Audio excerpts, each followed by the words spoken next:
Então, para a gente já entrar no clima do que a Érica vai nos ajudar a entender hoje, vamos rezar juntos a oração desse ano jubilar dos 50 anos do CNLB. Em nome do Pai, do Filho e do Espírito Santo. Amém. Amém. Rezemos juntos. Senhor Deus, somos teu povo eleito, marcado pelo batismo e vocacionado a construir a civilização do amor, anunciando o teu reino de justiça, fraternidade e paz.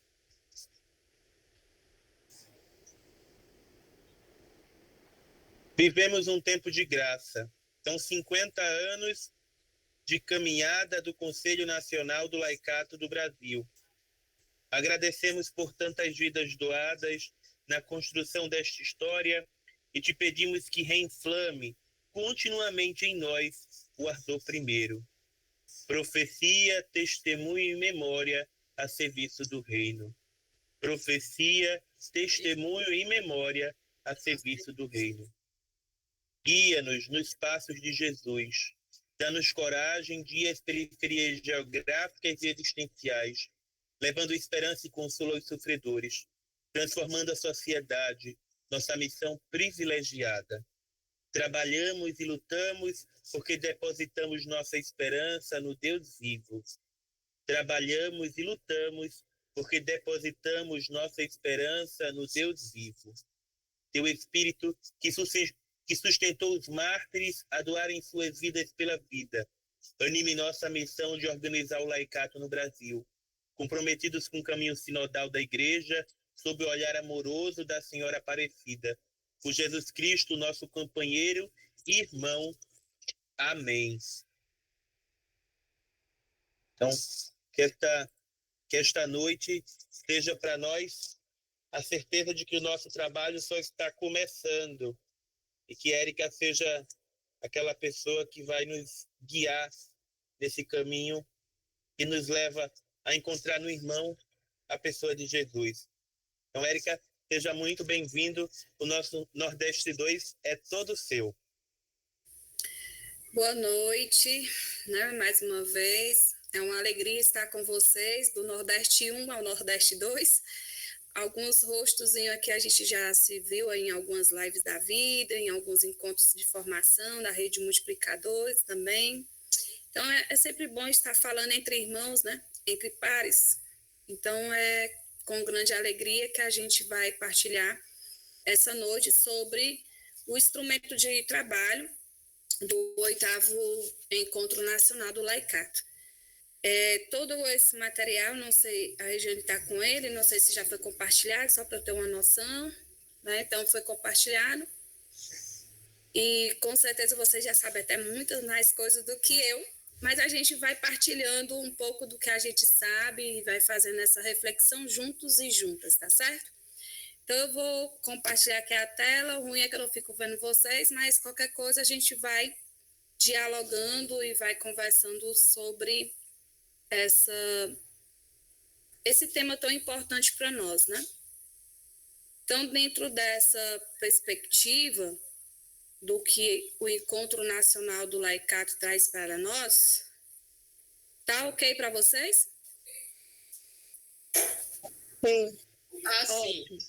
Então, ele traz para nós algumas reflexões, algumas ações, e dentro disso ele traz automaticamente o seu tema, que é cristãos leigos e leigas, peregrinos da esperança, agindo na história a serviço do reino. Nós, como cristãos leigos e leigas, se identificando tal como nós somos e se encontrar nesta peregrinação, neste caminho dessa esperança. Mas aí também a gente já escuta bastante, além de peregrinar, a gente também tem que levar essa esperança. E o CNLB, automaticamente, ele já vem agindo no contexto da história e a serviço desse reino.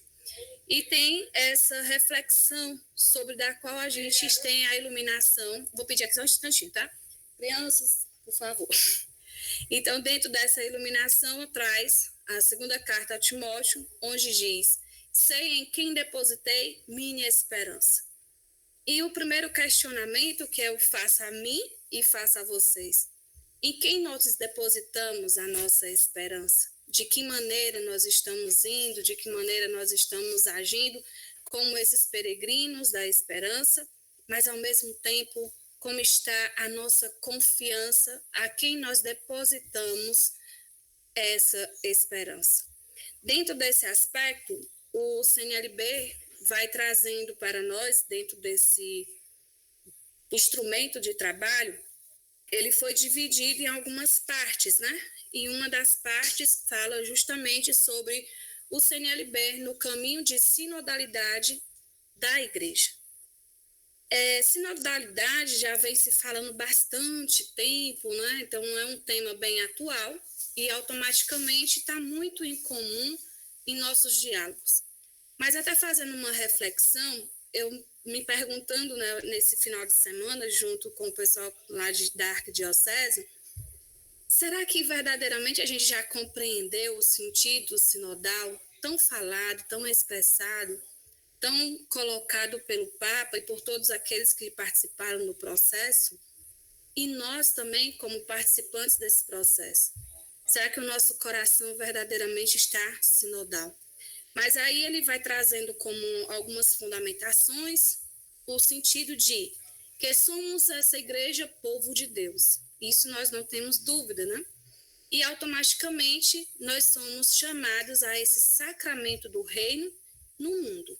Então nós temos muita convicção disso. Nossa atuação, o nosso estar dentro dessa esfera deste reino, colocando-se como esse povo de Deus que semeia e que leva ao mundo esse manar, né, digamos assim, do reino de Deus. E aí nós precisamos também que dentro desse processo descobrir que nós somos esse povo de Deus e é na diversidade de nossos carismas, das nossas vocações e ministérios que acontece verdadeiramente esse processo sinodal, essa vivência. Aí ele vai chamar cada um de nós também para olhar muito para a questão das mulheres, que dentro dessa perspectiva nós sabemos que a grande maioria das lideranças nas nossas comunidades eclesiais, nas nossas vivências pastorais, são mulheres. E ele vai trazer esse olhar, né, para a importância de valorizar e também de estar junto com essas que trazem o testemunho, a vivência e também nos leva a caminhar juntos nesse processo sinodal. Nós somos chamados a desenvolver uma espiritualidade sinodal. E essa espiritualidade sinodal, ele vai dizer que nós temos que ter uma visão mais inclusiva e harmônica. É interessante a gente perceber isso, né? Como a gente coloca essa visão mais inclusiva. Será que nós estamos fazendo essa inclusão? Nós falamos, como eu disse, é bom falar entre irmãos, mas será que nós estamos conseguindo incluir esses nossos irmãos nesse processo de caminhada? Como é que está a nossa harmonia? Como é que nós estamos lidando com as diversidades, com as diferenças? E muitas vezes dentro de um processo de vivência pastoral, vivência eclesial e social, muitas vezes a gente ainda é muito, em vez de inclusivo, nós também fazemos a exclusão. Então, nosso olhar tem que alargar cada vez mais. Dentro desse processo, fazer da igreja uma voz profética no mundo de hoje. E aqui, quando falamos, né, de igreja, nós sabemos que a igreja somos nós, e nós como igreja. Esse sentimento de pertença, esse sentimento de estar junto, esse sentimento de construirmos juntos essa profecia. E o que nós professamos? O que nós estamos anunciando no mundo de hoje, diante de tantas realidades, né? Então, dentro dessa fundamentação do caminho sinodal da igreja, ele vai trazer outro ponto de reflexão, as nossas relações dentro da sociedade que estimula tantas vezes o individualismo, dentro daquele processo que eu falei, além do individualismo, a questão das competições, temos que ser uma igreja capaz de nutrir relações com o Deus da vida. Então, como nós nos encontrar neste mundo, dentro de uma realidade tão individualista, dentro de uma realidade de competições e outras situações, mas a gente ter a condição de verdadeiramente dar sabor, dar esperança diante de relações interpessoais e, acima de tudo, também colocar esse Deus na convivência diária. Ainda ele vai dizer para nós que precisamos desclericalizar a igreja. Aqui na parte clerical, já é um tema muito debatido, falado por nós, mas aí vai além das estruturas, além da realidade clerical. Mas eu queria também que a gente olhasse, e é isso também o documento expressa, como nós, será que nosso espírito também não é tão clerical? E dentro desse processo, ele vai dizer também que a gente tem que passar desse modo piramidal, né? Ou seja, de exercer a autoridade para um modo sinodal de ser igreja. Então, dentro desse aspecto, a gente fica se pensando, né? Que a gente fala muito da autoridade, muitas vezes do clero e desses processos, como o próprio documento traz, de pirâmide, mas muitas vezes nós, como membros de pastoral, de serviços, de ministério, na vivência que nós estamos no nosso dia a dia, podemos também nos deixar contaminar e acabar exercendo, né, digamos assim, esse ser de autoridade diante de algumas situações, não deixando transparecer e tão pouco sendo verdadeiramente um sinal de uma igreja sinodal. Ele chama que a nossa atenção que nessas novas relações, todos nós juntos pela missão, ou seja, quando nós nos unimos, quando nós estamos em unidade pela graça do Espírito Santo, é que verdadeiramente acontece essa missão nos confiada. Aí num processo de escuta, essa escuta atenta, do qual vai atuando como rede de pessoas, muito importante isso, as relações interpessoais, e além da relação também pessoal, né? E essa rede de comunidade e essa rede de organismo. Então, as relações, elas estão e devem estar interligadas, né? Dentro disso também ele vai trazer os processos, ele vai fazer uma luz para que a necessidade de repensarmos os processos de nossas decisões e valorizar a escuta. É muito interessante aqui o Regional Nordeste 2 fazer uma avaliação, digamos assim, parar um pouco e pensar todos os processos já acontecidos, já realizados, e esses processos dos quais ainda estão peregrinando, né? E será que dentro desse processo, a valorização da escuta, ou seja, saber que o nosso irmão também, ele pode colaborar diretamente, essa é a valorização da participação de cada um, a participação de cada um, para aí, a partir disso, vivenciar esse discernimento eclesial. Então, aqui é um ponto muito importante do documento, do instrumento de trabalho, onde vai nos colocar a repensar os processos e nos colocar dentro desses processos. Aí ele vai também trazer, né, muito a mensagem de interpretar os sinais dos tempos.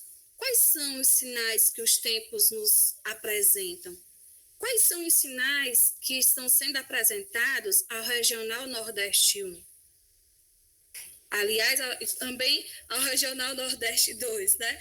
Dentro dessa perspectiva. Então, em todos esses processos, nós precisamos destacar o quê? Que precisamos fortalecer as instâncias de participação. É fundamental a participação. Mas não é uma participação só de números, mas uma participação ativa, onde cada membro, cada pessoa, cada ser, cada sujeito esteja ali realmente se sentindo motivado a participar. que ele se sinta motivado a verdadeiramente ser sujeito, da qual ele escuta, ele participa, faz parte também do processo de discernimento eclesial, ou seja, de atuação. E aí praticar a cultura da transparência, da prestação de conta, das responsabilidades de avaliação. Então, quando nós conseguimos participar desses processos, observar os sinais dos tempos, fortalecer as instâncias de participação, dar a eles e a nós condição de conhecer as nossas realidades, então nós vamos ter pessoas cada vez mais capazes de colaborar verdadeiramente nesse processo de evangelização. E aí ele vai trazer um olhar pelos lugares, né? Quais são os lugares? A igreja se encarna em diferentes realidades sociais e culturais.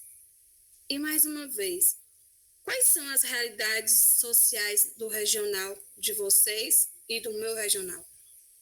Qual é a realidade cultural? Será que a gente reconhece, consegue identificar?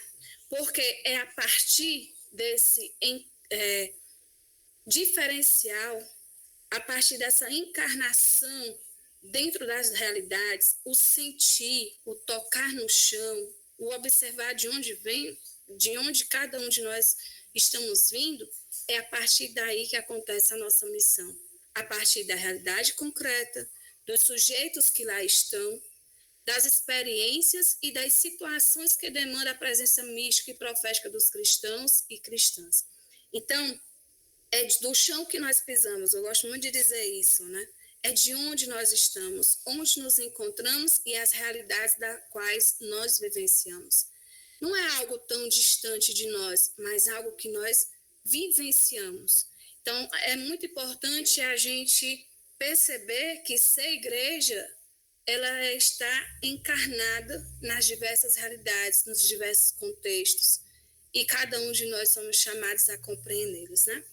E dentro de outro ponto, aí ele vai fazer, dentro desse outro processo, falar sobre a formação de discípulos e discípulas missionários. Como nós nos colocamos, como nós nos encontramos, né?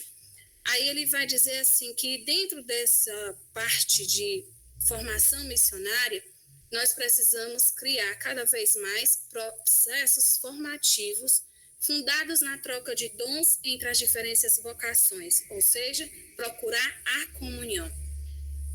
Cada um dentro da sua vocação específica. O leigo, né, o cristão leigo e leiga, o religioso, a religiosa, o sacerdote, mas aí procurar essa comunhão para que verdadeiramente a gente descubra as perspectivas do serviço a ser realizado, que isso é um fundamento da nossa missão. Então, se eu me compreendo vocacionada como cristã leiga, discernir a minha vocação como cristã leiga, eu tenho que buscar viver juntamente com as diversas vocações, para compreender qual é a minha missão, qual é o meu serviço, o que eu preciso realizar, já que vocação é chamado, já que vocação significa servir.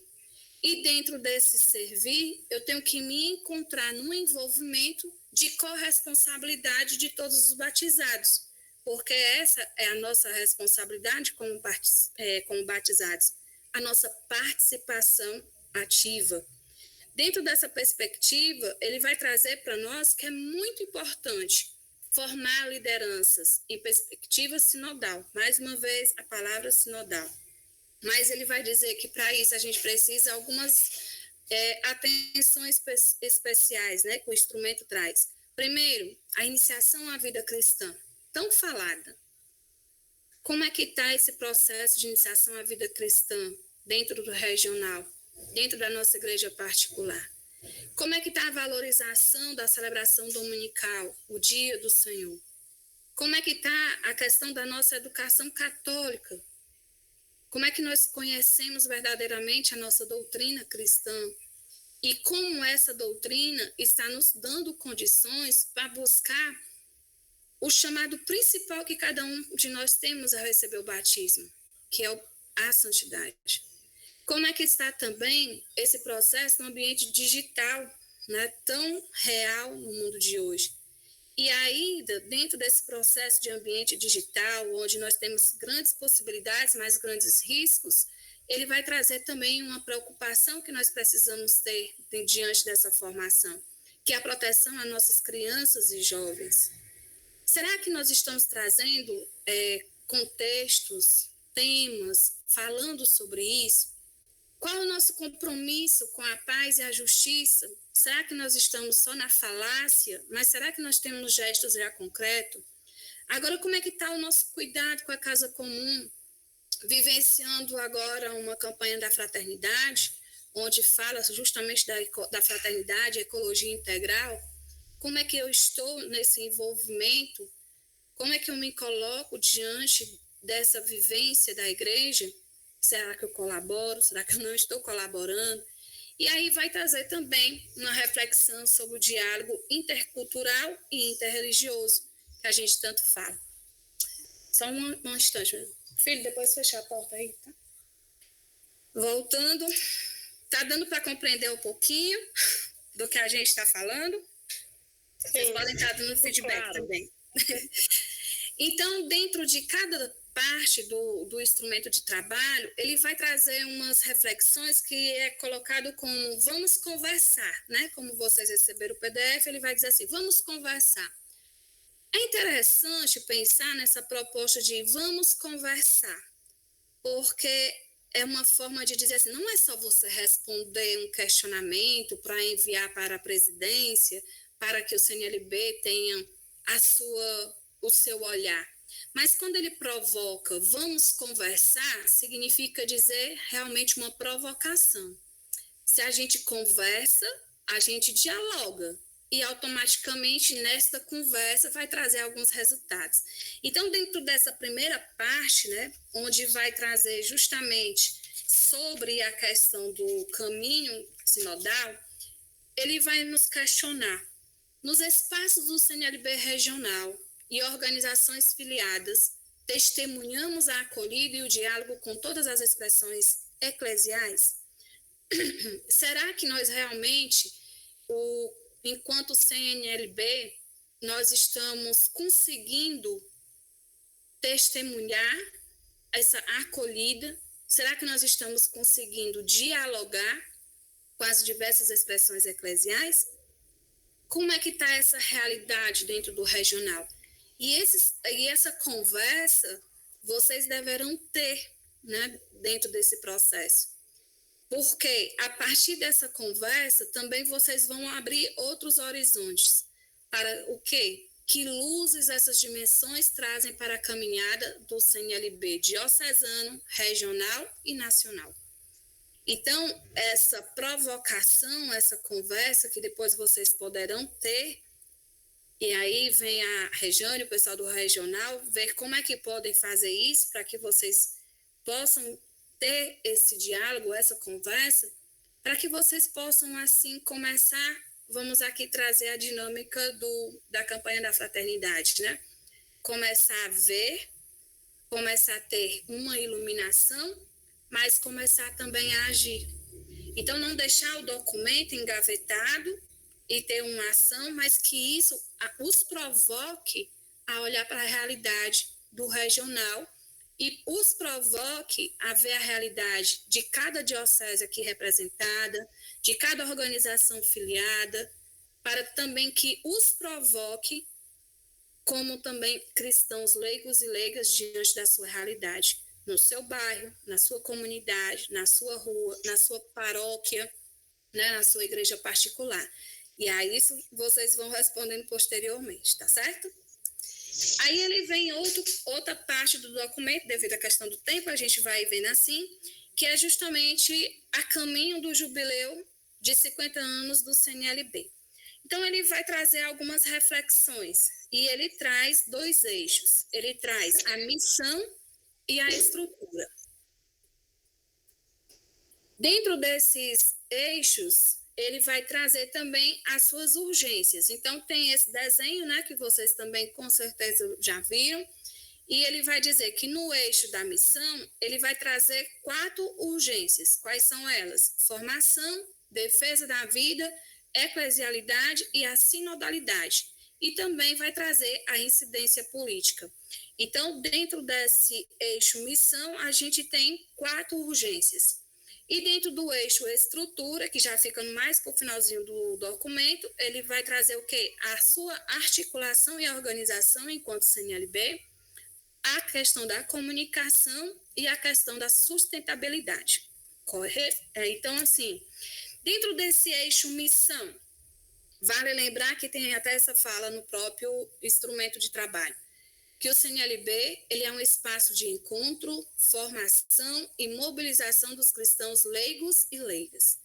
Então, a gente não pode jamais esquecer que o CNLB, né, como organismo, ele tem que ser esse espaço de encontro que me propicia, que me oportuniza ter uma formação e, ao mesmo tempo, assim, nos faz ter uma grande mobilização, ou seja, não nos deixa inertes, mas vai nos chamar a caminhar. Aí, na sua primeira urgência, que é justamente a formação, né, dentro desse eixo de missão, ele vai trazendo várias referências. Aí ele vai dizer o quê? Que nós até já estamos sabendo sempre, né, que nós somos sujeitos eclesiais. Mas nós só somos sujeitos eclesiais quando nós assumimos a nossa vocação. E isso é muito importante a gente compreender isso. Para ser sujeitos eclesiais, nós precisamos assumir a nossa vocação. E essa cidadania eclesial que é dada pelo nosso batismo, automaticamente nos coloca como um discipulados missionários. Então, sujeitos eclesiais, a partir do comprometimento, ou seja, do assumir nossa vocação, nos dando condições dessa cidadania eclesial, que é nos confiada pelo batismo, como colocado, mas ao mesmo tempo, mais uma vez, nos colocando nessa caminhada, nessa vivência missionária. Aí a gente já coloca, né, para serem o quê? Sal da terra e luz do mundo. Mas para isso nós precisamos sim de ter formação integral, que aí ele vai dizer algumas partes, né, trazer para nós alguns pontos de referência dessa formação integral. Qual? Dimensão humana, sociopolítica, bíblica, eclesial, mística e metodológica. E tantas outras situações que nós precisamos sempre estar buscando esse caminho. Aí ele vai dizer também que é fundamental compreendermos que a formação não pode se restringir a conteúdos ou eventos isolados. Lembra quando eu disse? Não é só fazer esse processo do estudo desse instrumento de trabalho, mas não é somente, realizei, vamos engavetar, mas é ele fazer parte da nossa vivência. Então, às vezes muitas coisas a gente faz assim, formação, aí depois esquece, não faz parte do processo. Como ele vai dizer, não é um conteúdo, não é um evento isolado, mas buscar essa interligação. Ele vai dizer que nós precisamos e precisa ser pensado um itinerário e processo. Quais os caminhos que nós vamos percorrer? Vamos fazer esse itinerário, ótimo. Vamos começar com essa formação, maravilha. Mas o que nós esperamos a partir desse itinerário? Quais são os processos que o nosso regional vai precisar fazer? Quais são os processos que nós já construímos e está dando certo? Quais são os processos que precisam ser revisados? Quais são os processos e estruturas que precisam ser renovados? E assim sucessivamente. Aí ele vai trazer também o contexto eclesial e social, né, que traz muita necessidade na nossa formação. Mais uma vez, a iniciação da vida cristã, a vivência comunitária, como nós estamos convivendo comunitariamente. Botar aqui, né, a referência, antes a gente conhecia quase todo mundo que convivia conosco no bairro, na rua. Hoje a gente quase não se conhece, né? Somos vizinhos de muros e de portões fechados. E também na correria do dia a dia, pouco nos falamos, pouco nos comunicamos. Mas como é que está também a vivência comunitária, como pastoral, como ser eclesial? Como é que está o nosso discipulado missionário? Será que nós estamos verdadeiramente se encontrando como discípulos e discípulas de Jesus? Será qual é o sentido real da nossa missão? Qual a nossa participação sociopolítica, a cidadania? Aí vem a profecia e mística do segmento de Jesus. E mais uma vez, aqui fazendo referência àquilo que a gente falou nas primeiras lâminas, o cuidado com a casa comum e o mundo virtual, que ficou juntinho, né? Imundo. Depois a gente corrige. Mas dentro disso, dentro desses processos, dentro desses momentos de formação, será que nós estamos aproveitando? Também são muitas informações, muitas coisas, a gente não sabe nem por qual opinar ou optar, mas seria interessante a gente fazer a opção de nos colocar como ser informação e buscar de uma maneira também que a gente se dedique, se encontre e dali possa dar frutos também, né? Aí, automaticamente, lembra como eu disse, né? Cada momento ele vai fazer umas reflexões. E a reflexão que ele vai dizer para nós dentro desse processo de formação, o que temos de projetos e atividades de formação em nosso regional e em nível nacional. Então, é vocês já verem, dentro do regional, existem esses projetos de formação. Aí, saber se eles são eventos pontuais ou se eles inserem processo de formação. Ah, teve esse momento aqui da Laudato Si. Ele é só esse momento? Ou ele faz parte de um processo de formação? Ah, teve esse momento da campanha da fraternidade. Foi só um evento pontual? Ele faz parte desse processo de formação? E assim sucessivamente. Por quê? Porque a partir disso, a gente tem que ver, né, o regional, se essas iniciativas têm ajudado a renovar, por exemplo, o nosso quadro de lideranças. Porque a gente fala tanto, né? Precisa de novas lideranças, mas será que essas pessoas estão passando por esses processos formativos? Para ter novas lideranças, primeiro a gente tem que fazer aquele processo, acolher. Depois de acolher, também tem que fazer o processo de lidar, digamos assim, coragem, capacidade de ser e se encontrar e se perceber que também pode ser um líder, né? E aí ele não vai só querer uma resposta, se sim ou não, ele vai perguntar por quê. Como é que a gente percebe realmente essa ajuda nesse processo de formação? Aí depois ele vai fazer outras provocações enquanto CNLB. Temos disponibilizado subsídios adequados e de fácil acesso para cada fase de formação dos conselhos? Então, como é que está os processos? O CNLB tem a cartilha, o CNLB tem a agenda, o CNLB tem várias coisas. Como é que estão esses processos? A gente utiliza, né? E aí, ao mesmo tempo, lembra aquela parte? Conversar, observar. E ele vai dizer o que você sugere, o que nós sugerimos para melhorar a formação do laicato. Diante dessas várias realidades, desses processos, o que você sugere? Não, tá bom, dessa forma tá excelente. Não, precisa melhorar nisso. Então, é uma autoprovocação da gente realmente conseguir compreender quais as necessidades, o que precisa ser melhorado e como a gente poderia estar sugerindo alguns novos processos, né, digamos assim. Aí a segunda urgência, tem que correr, senão não dá tempo, né, vai falar sobre a defesa da vida. Aí aqui, nessa parte da defesa da vida, ele engloba mulheres, casa comum, juventude, gênero e assim sucessivamente. Dentro disso, ele vai trazer, dentro do instrumento de trabalho, alguns pontos que o próprio CNLB, ele já, digamos assim, levantou, e é uma luta constante do CNLB, que é a evangélica opção preferencial pelos pobres, excluídos e marginalizados. Mas quando eu vejo isso, eu sempre me pergunto, quem são os pobres? E será que realmente nós conhecemos? E será que nós estamos com eles?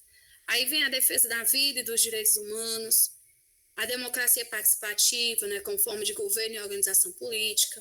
Outro ponto trabalhado pelo próprio CNLB é a atuação missionária em saída para as periferias geográficas e existenciais tão faladas, a vida das mulheres, seu protagonismo na igreja e na sociedade, a questão da negritude e igualdade racial, as causas da juventude, sacramento do novo e do divino que as habita, a acolhida à diversidade das populações LGBT, a luta pela vida dos povos e comunidades tradicionais e o bem viver, né, a ecologia integral e o cuidado com a casa comum, como referência para o desenvolvimento econômico, a participação política e a organização da sociedade. Então, essas são várias lutas das quais o CNLB vem levantando. E algumas dessas causas são específicas de regiões, né? Então, quais são as causas e quais são as lutas do regional de vocês? E automaticamente eu fico pensando no meu. Então, como nós estamos nessa defesa da vida? E aí ele vai fazer mais uma vez, alguns questionamentos. Em quais espaços e iniciativas estamos engajados em defesa da vida? Será que está só no discurso? Será que está só no papel? Ou se verdadeiramente nós estamos em algum meio, em algum espaço, engajados em defesa da vida? Por exemplo, será que nós temos já leigos, cristãos leigos e leigas, que a partir do processo de formação já estão mais conscientes da sua participação direta na defesa da vida?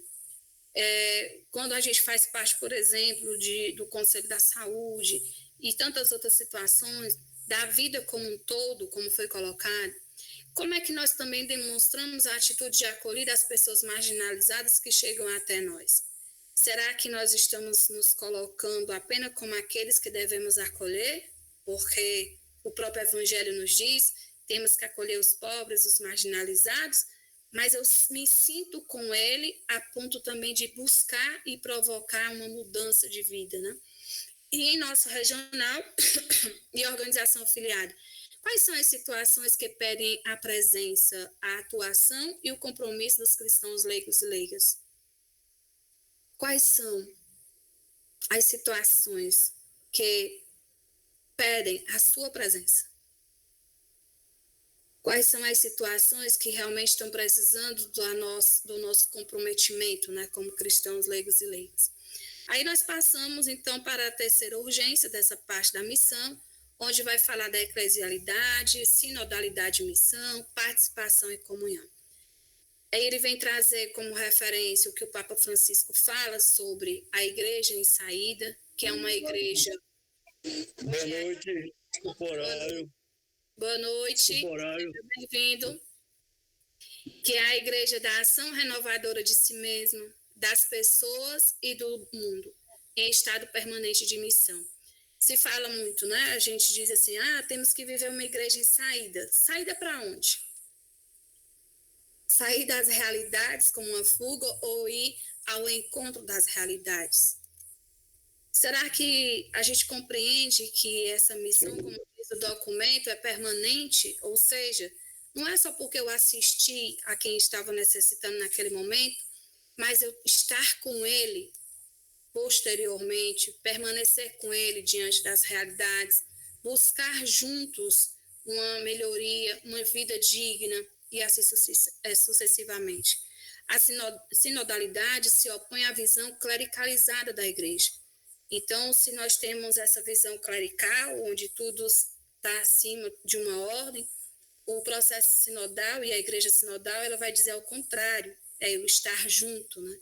E esse caminho sinodal da igreja, ela vai passar por essa parte da renovação das estruturas. É muito bonito a gente perceber isso. Renovação das estruturas. Aqui vou trazer um pouco de um exemplo, quando a gente tem uma árvore, que ela já está bem velhinha, que as folhas estão assim, quase não está dando fruto, a gente precisa fazer algumas podas, alguns reparos, começar a mudar o adubo, a questão do regar, se tem excesso de sol, porque vai fazer um cuidado. E a partir daquele cuidado, de eu estar com ela, vai fazer uma renovação. Então, é preciso que a gente esteja cada vez mais dentro desse processo. E aí vai dizer que exige de cada um de nós um processo que nos leve verdadeiramente à conversão pessoal e comunitária. Nós estamos passando no período, né, do período da quaresma, onde a igreja nos chama cada vez mais à interiorização, a olhar para as nossas realidades, e sempre nos perguntamos, né, depois, quando está no tríduo pascal, e aí, o que mudamos nesse período de conversão? E a gente corre muito esse risco de não ter mudado nada, só ter passado mais uma vez por um processo. E esse caminho sinodal é isso. Corremos o risco de ter passado por esse lindo processo, que ainda está em vigência, processo sinodal, e não se converter verdadeiramente em pessoas e em comunidade sinodais.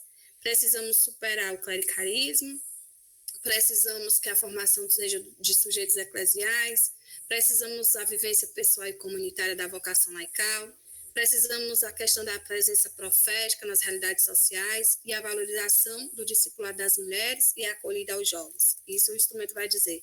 E dentro dessa reflexão, ele vai trazer para nós conversar, né? E para cada um fazer essa conversa. Como as instâncias do organismo se relacionam com as diversas expressões laicais da igreja.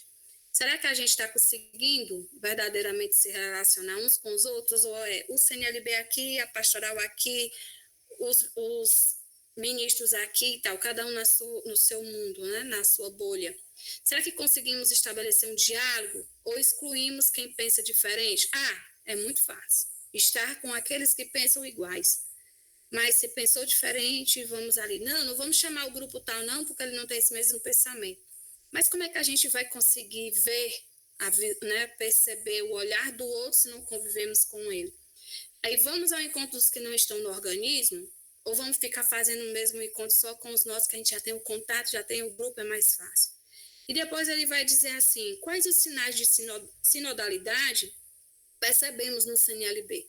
Então, a gente percebe algum sinal de sinodalidade? Quais são esses sinais? E como o CNLB pode contribuir mais no caminho de sinodalidade da igreja? Então, eu percebo os sinais e como é que ele está contribuindo e como ele pode contribuir com a nossa igreja. E depois a gente passa para a quarta urgência, que é a incidência política, onde ele vai dizer para nós cristãos leigos e leigas que nós somos chamados a ser sujeitos eclesiais na igreja e no mundo. Aí ele vai dizer que muitas vezes, né, a maioria começa sua caminhada no espaço da igreja, pastoralmente, mas aí ela é chamada a ser sinal e promotora do reino de Deus neste mundo. Então, eu digo assim, para mim, né, não sei se, mas eu levo essa reflexão para mim, mas eu coloco aqui para vocês. Dentro dos processos pastorais na nossa igreja, uma vez eu observando, né, a gente primeiro vai para a pastoral, muitas vezes a gente não é evangelizado. Aí dentro da pastoral é que a gente começa a ser evangelizado. É por isso que muitas vezes ao longo do percurso, muitos irmãos vão saindo, vão ficando pelo caminho, porque a gente não consegue chegar no processo de evangelização amplo. Mas aí são processos, né? Por isso que é importante também a gente refletir quais os processos nós estamos fazendo. Então, mesmo que nós façamos esse processo dentro da igreja, mas é a partir de tudo isso que a gente se forma, vivencia, bebe da graça, tem um encontro pessoal com Cristo, e a partir daí a gente tem que começar a promover esse reino de Deus. É preocupante, por exemplo, como as questões sociais têm se agravado, e isso com certeza não só aqui, mas aí no regional de vocês, crescem, né, o número de desigualdades sociais, perda de direito, pobreza e tantos outros. E é nessas realidades, são nesses locais, é nesse mundo que nós devemos levar o Cristo. Fazendo uma referência ao Evangelho deste último domingo, né, os fariseus apresentaram a mulher adúltera a Jesus. Primeiro para provocá-lo, para ver se conseguia condená-lo, mas aí eu vou trazer uma reflexão. Eles apresentaram a mulher adúltera, era só isso que importava para eles. Não importava a sua história, sua cultura, o que ela passou e tudo mais. Então, também nós devemos nos perguntar como nós nos apresentamos a Jesus e como nós apresentamos nossos irmãos a Ele. Como nós estamos levando também esse Jesus às diversas realidades.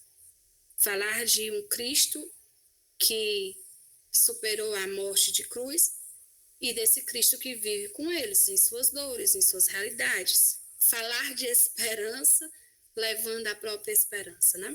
Aí ele vai trazer também a questão da incidência política, o controle social, que refere justamente sobre as articulações coletivas, para que essa incidência política possa automaticamente fazer influência dentro das decisões políticas e ações do governo, melhorando cada vez mais as políticas públicas, a questão dos recursos financeiros, a própria organização pública. Então, é necessário demais que a gente tenha cristãos leigos e leigos dentro dessa questão política. Aí ele vai trazer essa conversa, mais uma vez. Em quais ambientes da sociedade atuamos como cristãos leigos e leigas? Quais são? Estou na pastoral, movimento tal. Mas dentro da realidade da sociedade, nós já estamos em quais os ambientes? Estou no conselho paritário, faço parte do CMAS, faço parte do legislativo, do executivo, mas lá também consigo dar testemunho, consigo ver a esperança, a alegria do evangelho nesses cristãos leigos, como nós estamos dando apoio a essas pessoas que estão desenvolvendo um trabalho social também, né, de vivência do evangelho no ambiente, nos poderes, nas associações e assim sucessivamente. Aí ele vai dizer também como nossos processos formativos têm preparado os cristãos leigos e leigas para atuar nos espaços de incidência política. Né? Então, o CNLB tem a questão da fé e política, mas como é que está esse processo de preparação, de formação? E ele vai perguntar como? Como é que vocês veem dentro do regional esses processos formativos? É suficiente, insuficiente, precisa melhorar, não tem, e assim sucessivamente.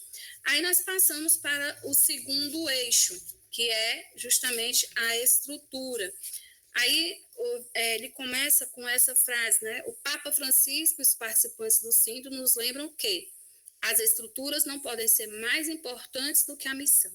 Então, a estrutura é importante, mas ela não pode estar acima da missão. A missão é fundamental para a vivência verdadeira da nossa vocação laical.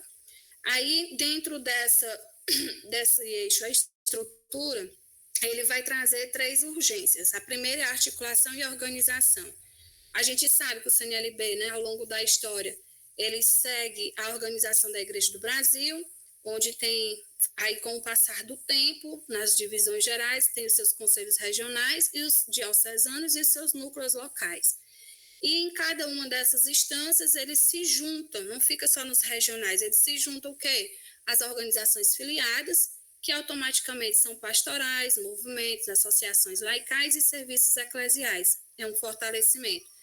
Aí eles vão reconhecer cada vez mais que na evangelização do mundo de hoje, há questões às quais só os cristãos leigos organizados oficialmente podem dar respostas como igreja inserida no mundo, como consta lá no documento 105.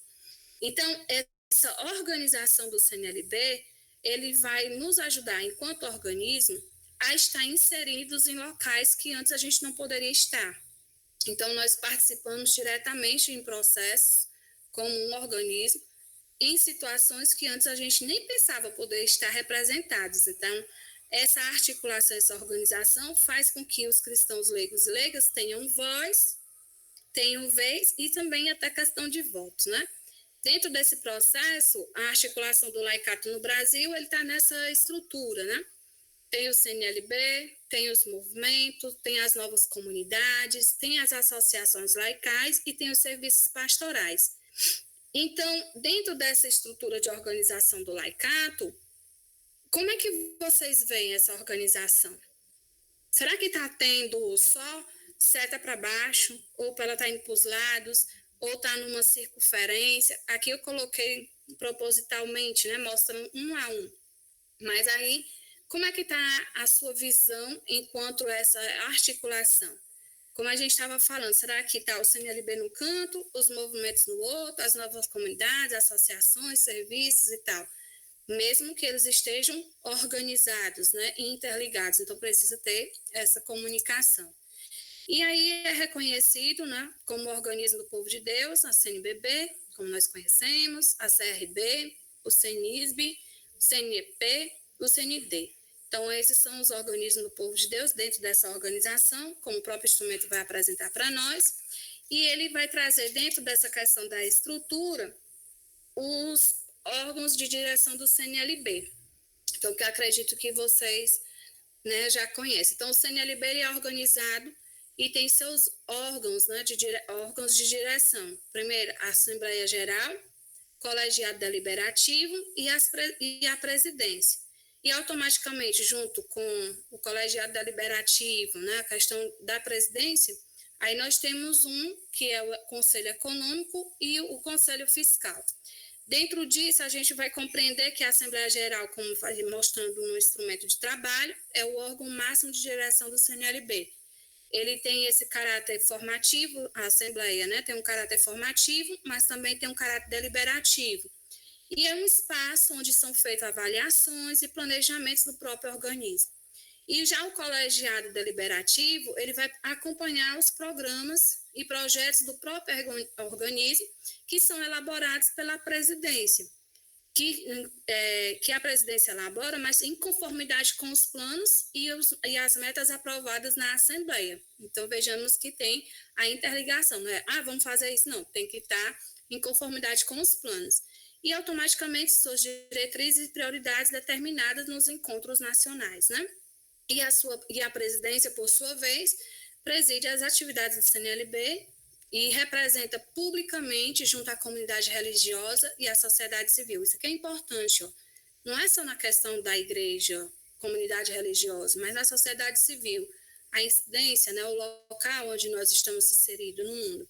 E o Conselho Fiscal, por sua vez, acompanha, orienta, examina e fiscaliza a situação financeira do CNLB. E o Conselho Econômico, como o próprio nome já vai dizendo, ele vai elaborar planos e traça as diretrizes financeiras do organismo. Isso para conhecer por quê? Porque aí depois a gente vê que dentro dessa organização existem também as comissões, que as comissões nós temos hoje, né, atualmente, a de formação, fé e política, comunicação, juventude e assessoria.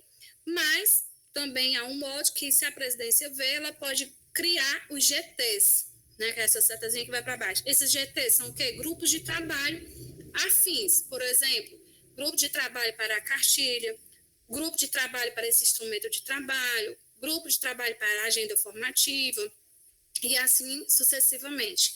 Essas é mais ou menos as organizações, né, da comissão e GT. Aí ele vai nos perguntar, como podemos melhorar as comissões? Tá boa a comissão dessa forma, mas o que precisa mais para melhorar essas comissões?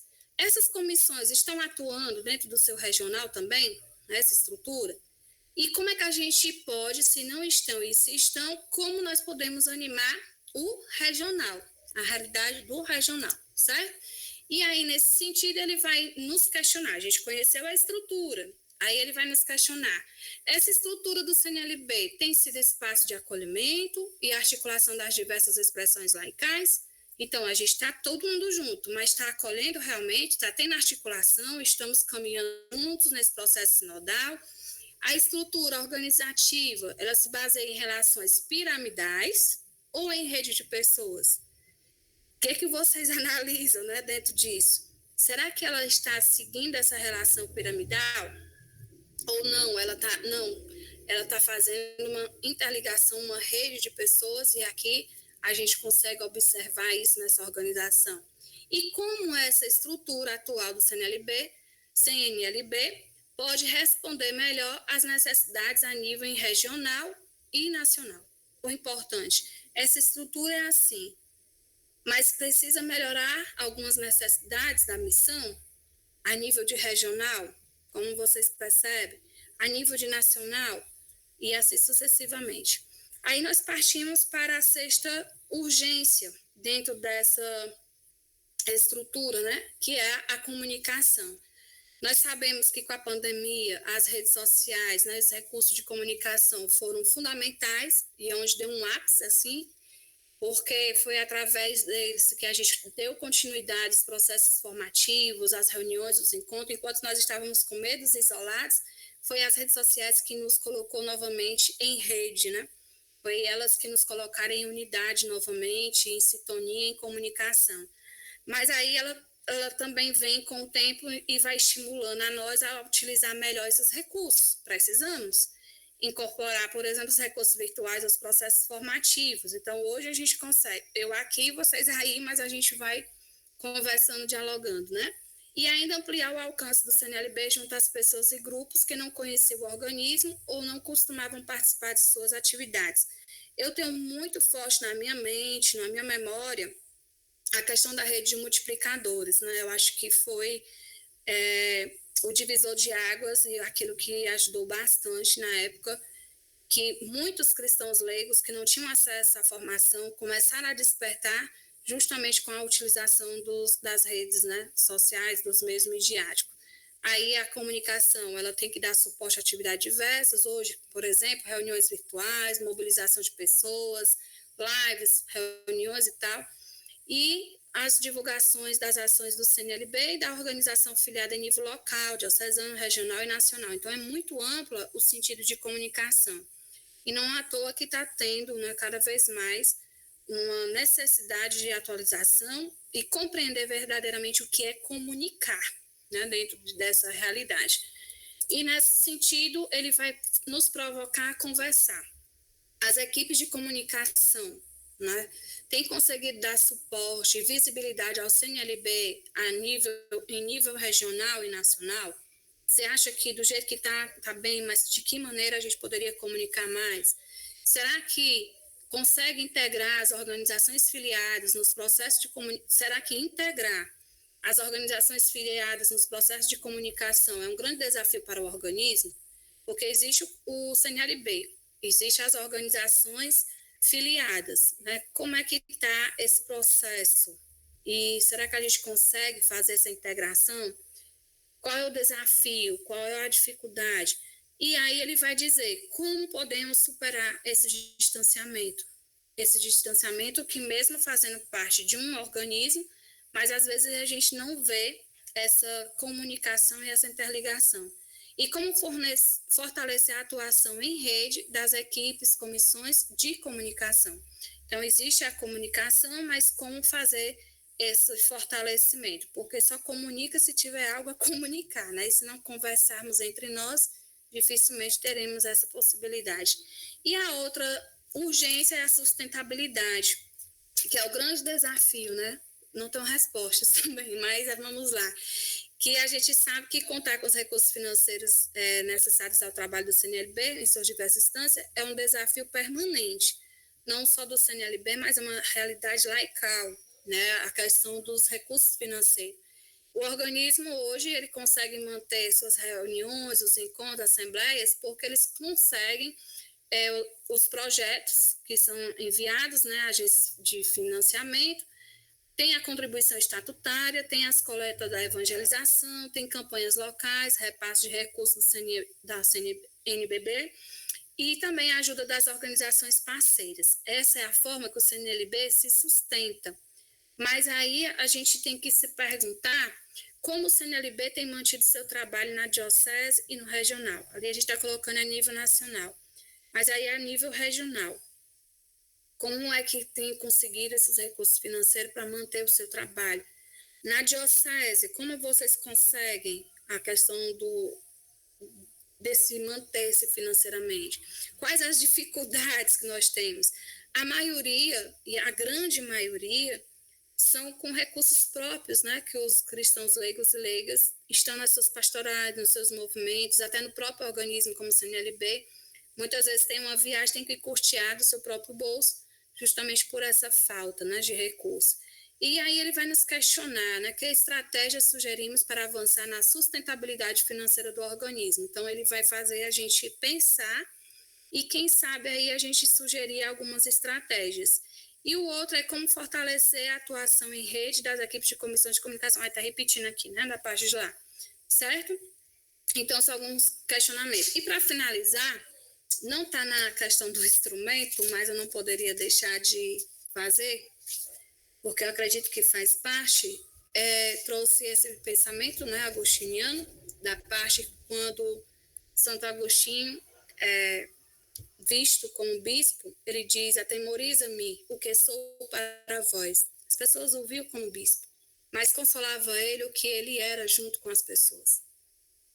E eu me pergunto, né, o que eu sou para o meu irmão?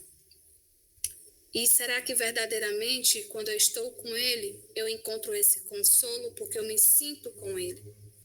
E aí uma provocação que eu faço para nós. Qual é o rosto do Laicato do Regional Nordeste 2? Como nos comunicamos? Como nos conhecemos e nos reconhecemos? E o que poderíamos fazer para alargar a tenda? Então, o instrumento de trabalho, ele vai fazer provocações para o organismo, mas também que ele consiga fazer provocações para você. Primeiro, se compreender como um cristão leigo e leiga, compreender a sua vocação, ou seja, o seu chamado, a missão que você tem a desenvolver, e automaticamente reconhecer no nosso irmão, um no outro, esse rosto, essa pessoa que é também a imagem e semelhança de Deus. Automaticamente, como nós estamos nos comunicando, para que verdadeiramente a gente acolha uns aos outros. O que nós estamos comunicando, na verdade? Quem nós queremos comunicar?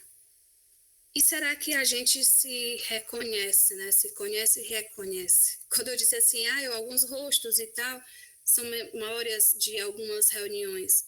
Mas reconhecer no outro também, ali a missão, o chamado, reconhecer no outro a face de Cristo, reconhecer no outro que Cristo vive nele, dentro das suas dificuldades, dentro das suas limitações, reconhecer que o Cristo está naquele que passa fome, naquele que está na periferia, está nas mulheres que sofrem violência, está nas crianças que são abandonadas, está no pai de família desempregado.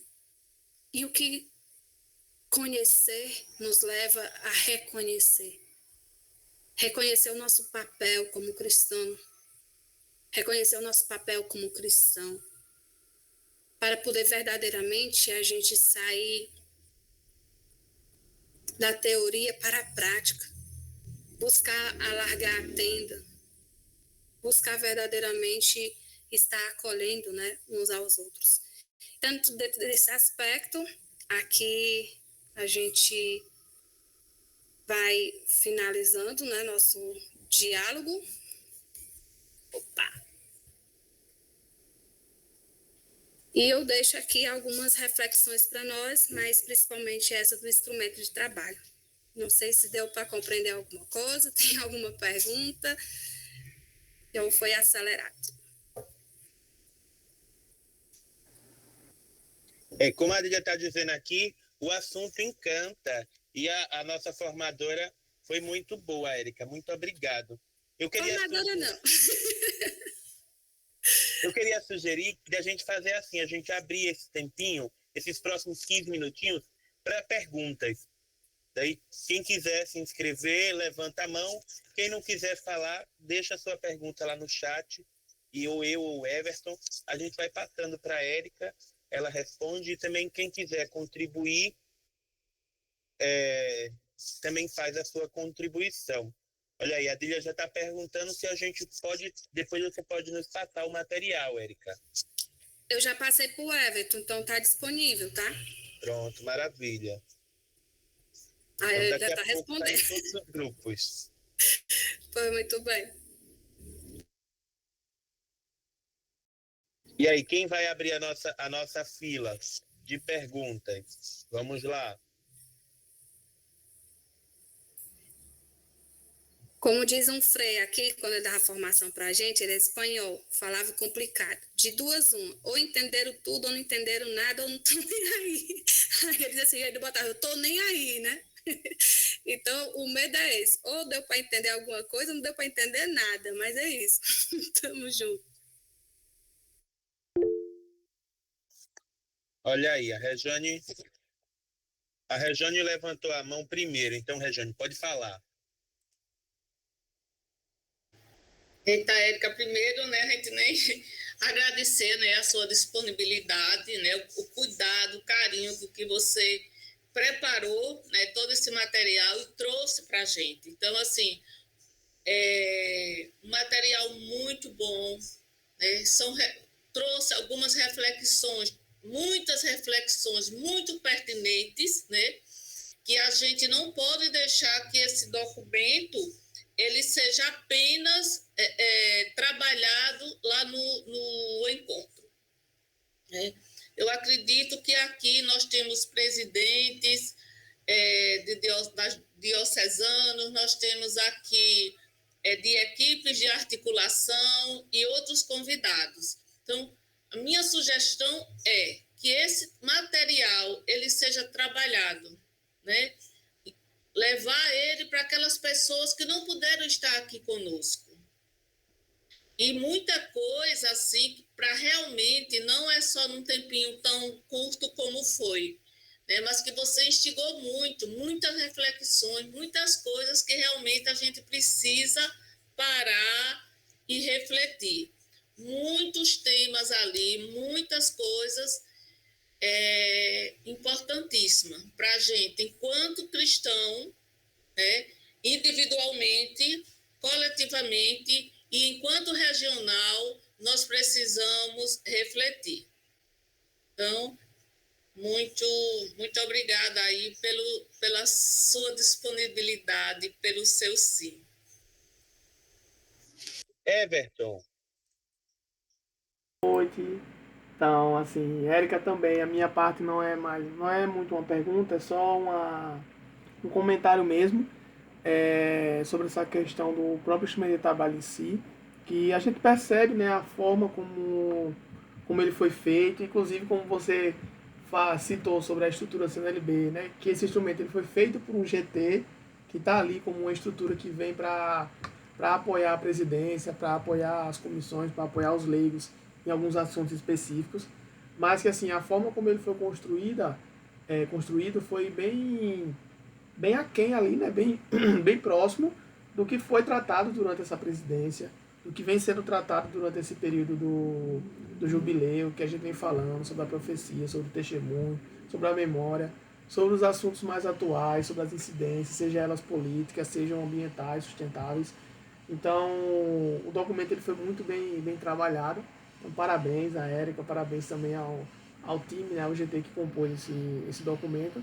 E que realmente, como a Regiane bem falou, que ele não fique só aqui, né, como você vem falando também, que ele não fique só nesse encontro, que seja algo que venha a ser mais estudado, mais aprofundado, que as pessoas possam entender, ler um pouco mais, né, não só isso, como vários outros documentos que o nosso CNLB, o nosso organismo, a nossa igreja, ela traz pra gente, mas que acabam se perdendo ali, né, porque as pessoas só veem naquele momento.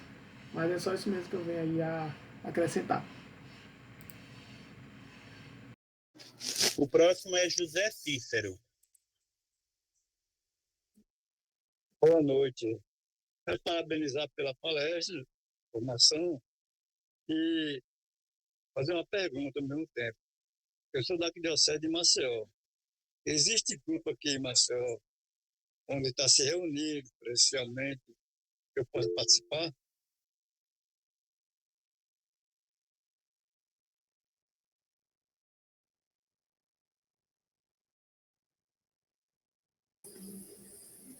Caiu? Ficou mudo?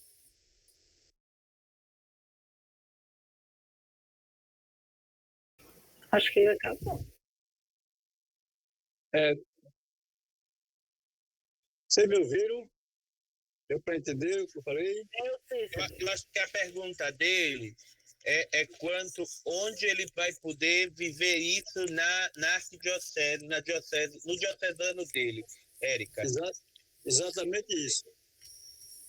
Pronto, é que aqui tinha falhado um pouquinho. Então, vou juntar aqui da Regiane, do Everton e agora do José Cícero, né? Isso.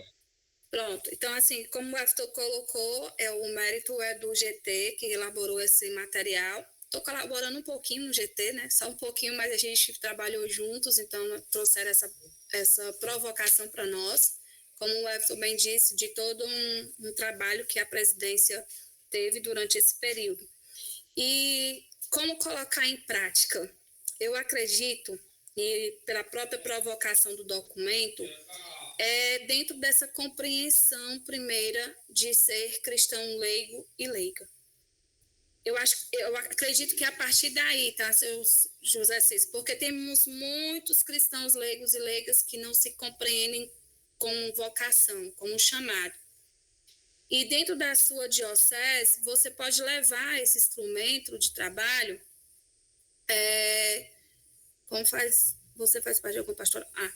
Então, assim, dentro da sua diocese, você pode automaticamente trazer essas reflexões. O instrumento foi desenvolvido pelo CNLB, mas ele tem automaticamente uma linguagem para a nossa realidade pastoral, a nossa realidade eclesial. Então, se você, por exemplo, criar grupos, né, dentro da sua própria realidade, na sua comunidade, na sua diocese, onde vão se discutir, por exemplo, esse espírito sinodal da igreja, onde vão se discutir sobre os processos formativos, como é que está na sua diocese, como é que estão os cristãos leigos, têm acesso à formação, quais os documentos da igreja que eles conhecem, quais são também os cristãos leigos que têm formação bíblica, quais são os cristãos leigos que estão na questão também das formações sacramentais e tantas outras situações. Pode levar à discussão na questão da incidência política, como é que nós estamos fazendo acompanhamento daqueles que estão lá na incidência política, que estão lá, por exemplo, no Poder Legislativo, no Executivo, nos conselhos paritários. A realidade é que vocês devem conhecer a sua realidade, para a partir daí fazer provocações. Eu estou aprendendo, né, que a gente tem que aproveitar as oportunidades dos processos. Então, se eu estou num grupo de colegas, num grupo de amigos, se eu estou no meu trabalho e tudo, e tiver uma oportunidade, falar sobre a temática, trazer essa temática, né? Então, é importante a gente ser voz, ser instrumento de Deus, é nesse sentido, ser voz, levar essa realidade. Então, a gente precisa muito aproveitar os espaços que nós já temos. O nosso povo é muito cheio de reunião, né? Todo mundo é reunião para um lado, é reunião para o outro. Mas precisamos aproveitar esses momentos e fazer reflexões pontuais dentro da nossa realidade. Aqui, como o tema traz sobre a questão da formação, a defesa da vida, sobre a questão da sinodalidade, da incidência política, das comunicações, da sustentabilidade, não só do CNLB, mas no modo geral, como eu disse, os cristãos leigos e leigas não têm, muitas vezes, não têm uma forma de ajuda de custo. Eles colocam do próprio bolso, né? Nós. E assim sucessivamente. Não sei se deu para clarear um pouco mais, seu Cícero.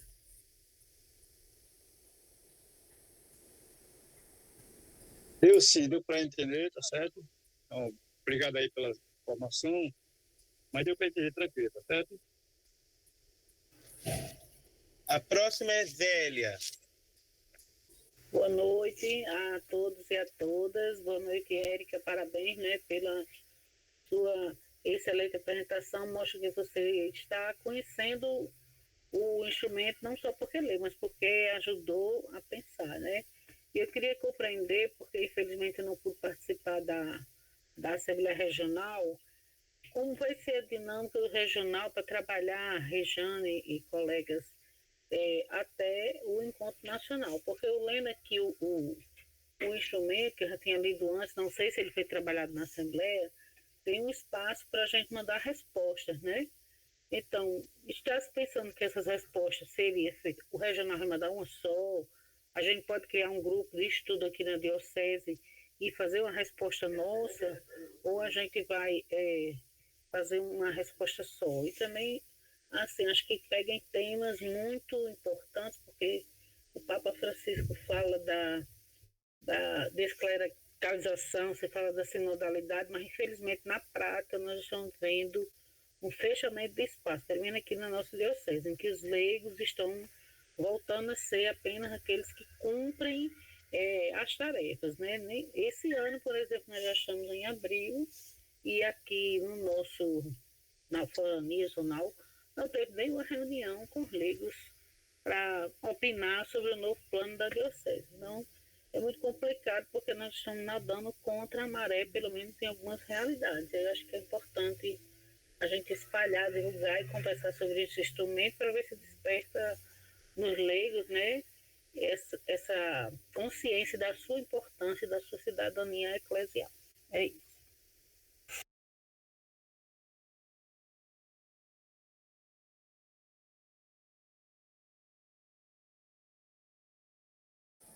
Então, acho que a região depois vai fazer essa articulação, né, dentro do regional, mas a proposta é justamente essa, que os grupos dialoguem, conversem e possam estar levando, né, para que cheguem também até a presidência.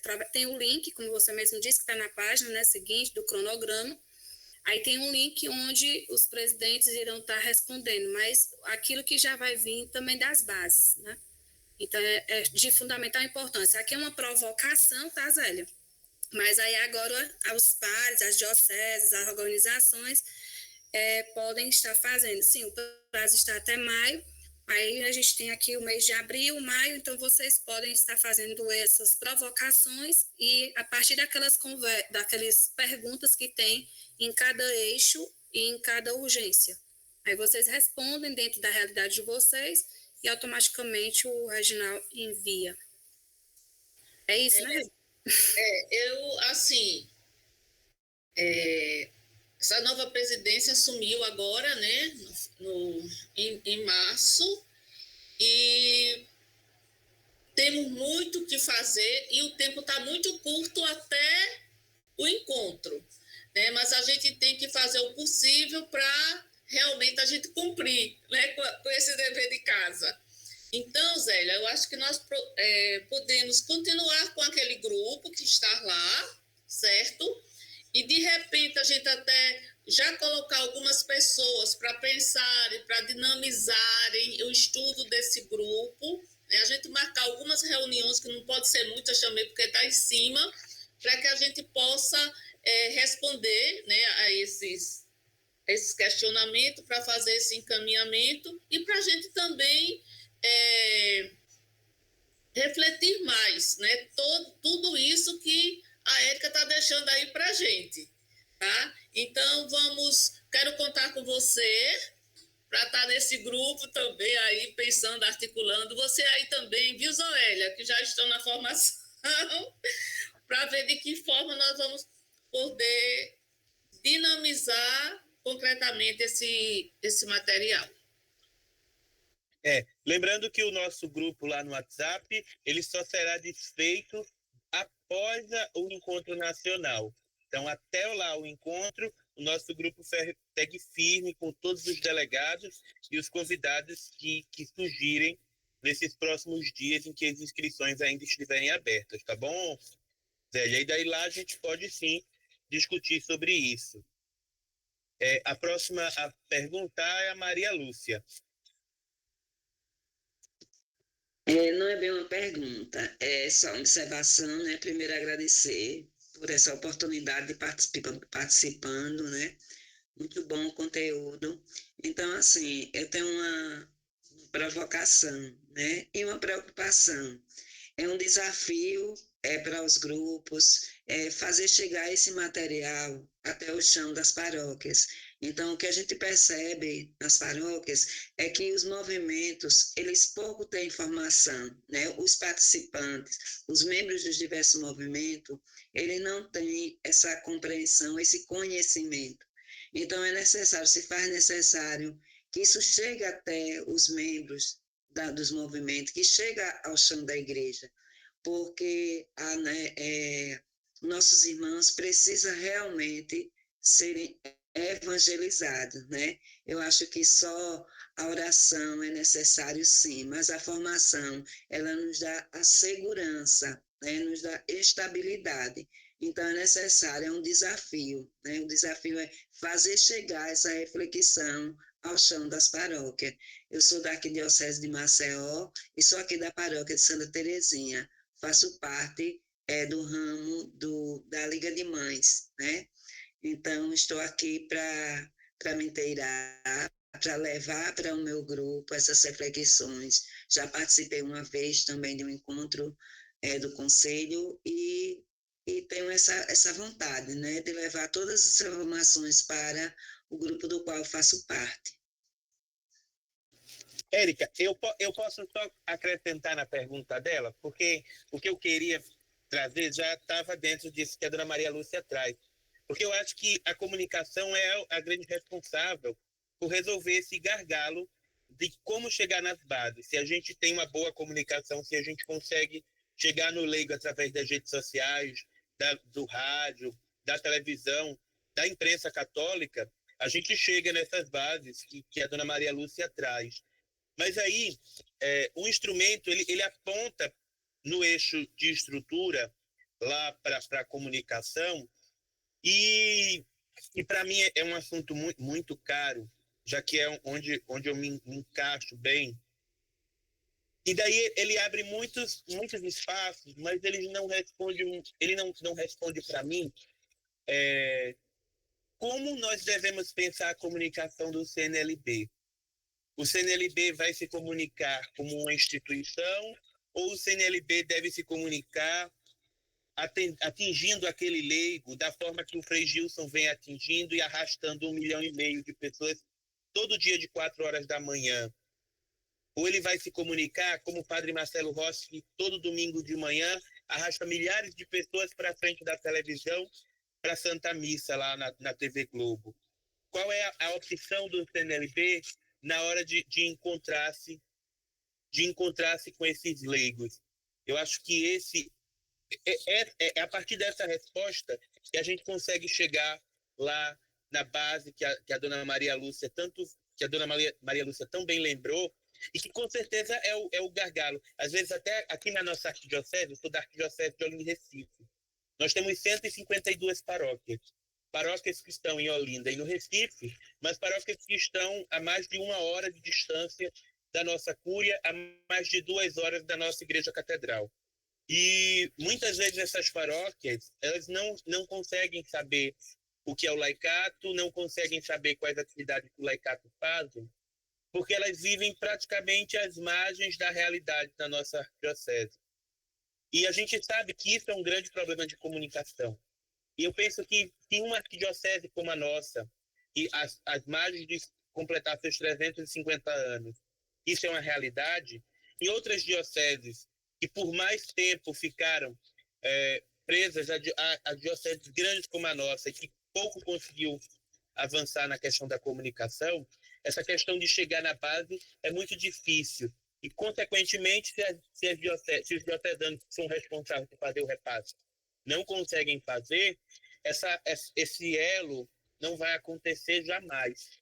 Então, como é que a gente, hoje, como nós estamos pensando essa comunicação para atender aquele leigo, aquela leiga, a dona Maria, o seu José, que está na missa todo dia, mas que ainda não consegue se descobrir nesse espaço como sujeito eclesial, como membro da missão da igreja?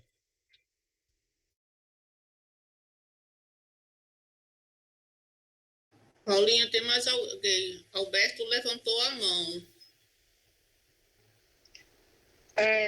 Tá dando para ouvir? Tá sim.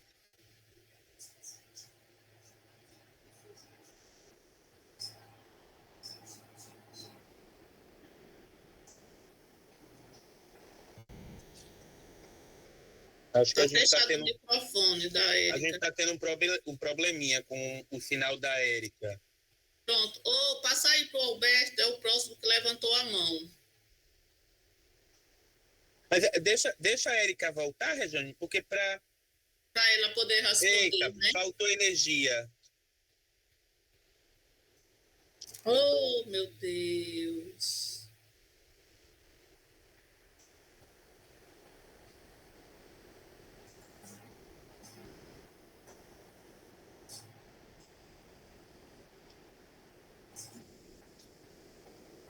Olha aí. Vocês conseguem me ouvir? Conseguimos sim. Menino, deu até um apagão aqui, a comunicação foi... Mexeu até com a energia, menina, a questão da comunicação. Vai, eu escutei tua provocação.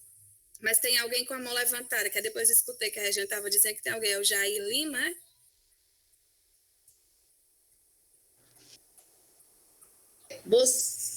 Você quer responder logo ou vai primeiro ouvir todas as... Deixa eu tentar, então. Eu também não tenho resposta, Paulo. Mas temos provocações, assim como a Maria Lúcia disse. Mas eu vou utilizar a última parte do próprio instrumento, que diz que uma comunicação efetiva é capaz de aumentar o sentimento de pertença ao organismo. Primeiro, o organismo tem que comunicar-se como organismo, porque ele tem um rosto, é o rosto do laicato. Segundo, esse laicato tem que se reconhecer como laicato. Eu vejo que é a grande dificuldade. E eu digo isso por causa da minha realidade também, né? Quando a gente vai falar de CNLB, aí você diz, o que é isso? Aí eu vou explicar, olha, CNBB é a Conferência Nacional dos Bispos, porque tem os bispos. E nós temos o Conselho de Leigos, onde nós estamos representados organizadamente. Mas, nessa organização, temos os diversos rostos. Temos aqueles que estão com Frei Gilson, tem aqueles que estão com o padre Reginaldo Manzotti, e tem também aqueles que um dia foram pescados pela rede, como eu fui.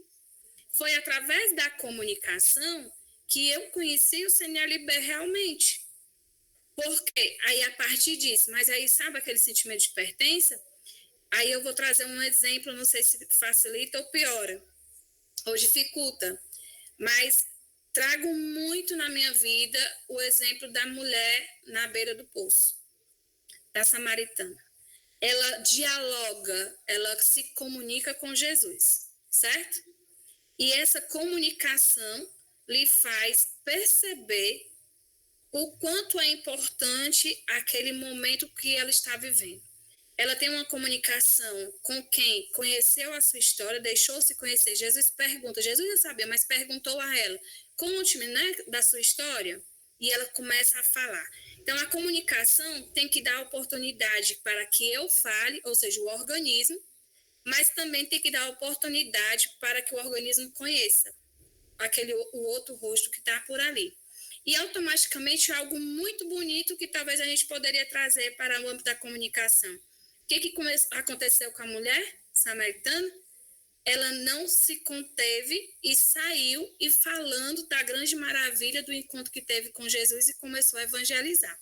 Então, a comunicação, ela vai fazer esse processo do encantamento, do encontrar, do levar aqueles que não têm condição de conhecer. E automaticamente, trazendo essa referência da mulher, né, que diz estar na beira do poço e tem sede, e ela prova de toda essa comunicação, desse diálogo, dessa conversa, e que ela sai falando, é isso que nós temos que fazer. Então, além do papel fundamental da comunicação em si, que é mostrar por que o Frei Gilson leva multidões, ele começa uma comunicação. O CNLB também eu posso dizer, porque nós não temos números, mas o CNLB também tem uma grande rede de comunicação, mas a partir de um rosto muito peculiar do CNLB, formação. O CNLB nos dá condições de formação. Ele nos dá uma condição de identidade, de eu me identificar. Ele me dá uma condição de eu compreender a minha vocação. E ele me dá a condição de entender qual é a minha missão. A minha missão sou aquela que acorda pela madrugada e reza, mas a minha missão também é aquela que vive com os pobres levando marmita. Mas eu também sou aquela que estou nas missas diárias, que comunga a Eucaristia, que leva a Eucaristia, e assim sucessivamente. Somos todos nós. É se compreender nessa grande pertença, nesse pertencimento ao reino, né? Mas é isso. A gente não tem respostas prontas, mas eu acredito que aquilo que é comunicado não fica oculto. Então, como fala o Evangelho, né? Ninguém acende uma vela para botar embaixo da mesa do candeeiro. É a vela para dar luz. Então, o grande papel da comunicação é ser esse sinal de luz aonde aqueles que ainda não reconhecem. Teremos dificuldades? Teremos. Mas o CNLB se comunica, mas também ele tem que deixar-se ser comunicado, apresentar esses rostos que estão nas suas dioceses, nas suas pastorais, nos seus movimentos. O próximo a perguntar é Jair Lima. Oi, gente, boa noite, estão me ouvindo bem? Então, eu quero fazer uma breve reflexão aqui, na verdade, porque é o seguinte, eu como jovem, né, vindo de uma arquidiocese como a Arquidiocese de Olinda e Recife, né, eu tive uma vivência, uma formação, né, na teoria de comunidades eclesiais de base, com os irmãos franciscanos do Tururu, né, que são os frades franciscanos que têm um trabalho missionário na favela, numa comunidade periférica, ou melhor, numa favela na cidade no bairro do Janga, em Paulista, Pernambuco. E depois eu fui morar no sertão, né, e comecei a fazer parte da Diocese de Floresta. Foi aonde eu vivi na prática o que era a comunidade eclesial de base, né? Mais uma coisa em particular que eu concordo com a fala de Paulo Roberto, desta realidade da Arquidiocese de Olinda e Recife, que hoje, depois, claro, daquela reforma que Dom José Cardoso fez na Arquidiocese, né? Para quem é desse tempo sabe, há esse grupo, né, de pessoas de leigos, de padres, enfim, comprometidas em ajudar o próximo, e estar a serviço do próximo, enfim, comunidades eclesiais de base, pastoral de juventude, PJMP, enfim, estão sumindo da arquidiocese, né? E o devocionismo está tomando de conta das nossas paróquias. Você entra nas paróquias, não existe mais pastorais. Existe missa de cura e libertação, existe cerco de Jericó e tudo com a participação dos leigos. E isso é preocupante, né? Aqui na minha paróquia, como agora estou em Olinda, eu vivo em Olinda e vivo no sertão, aqui na paróquia que eu pertenci, em Casa Caiada, eu me senti uma pessoa excluidíssima, né? Como leigo. Por quê? Porque é uma paróquia que a maioria das pessoas tem um pensamento diferente do que o meu, né? Então, eu ficava recluso na minha, participava dos movimentos, como o movimento de Schanstatt, né? Do movimento da Mãe Rainha, mas o leigo ele não tem vez nas paróquias, né? Então, tudo é abaixo dos padres, né? E mesmo com o Papa Francisco pedindo isso, né, que os leigos tomem a frente e tal, os leigos ainda continuam com medo dos padres. Ou pior, abajulam muito os padres, né? Eu já particularmente não, não concordo com isso, né? Até também por experiência como franciscano, né? Mas enfim, eu acho que hoje, né, a gente como leigo devemos seguir o mesmo exemplo que o Padre Júlio Lancelotti fez, quando ele comentou lá na live de Frei Gilson, né? Que reza pelos nossos problemas pessoais, reza pelos nossos problemas políticos, enfim, pelo nosso país, mas a gente esquece o nosso irmão que está precisando exatamente da nossa oração, aquele irmão que está passando fome, que está na rua, que está no frio, que está no hospital, precisando de nós, aquele irmão que está na favela, enfim. E não é só rezar, é agir, né? Isso eu aprendi com minha madrinha, que é beneditina, ela disse, ora et labora, orar e trabalha. Então a gente, como leigo, devemos rezar, ter nosso momento espiritual de devoção, mas acima de tudo, colocar em prática o evangelho.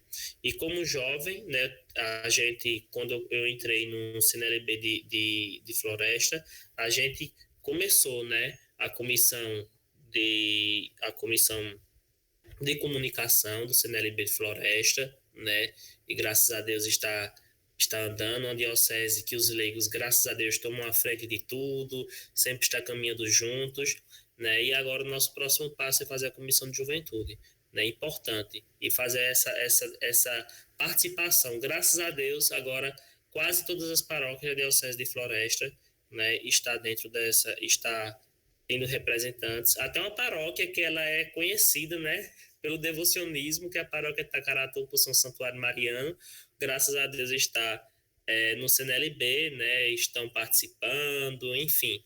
Mas eu acho que o sentido é esse, a gente está comprometido, a gente arregaçar as nossas mangas e tomar a frente da nossa comunidade, da nossa igreja.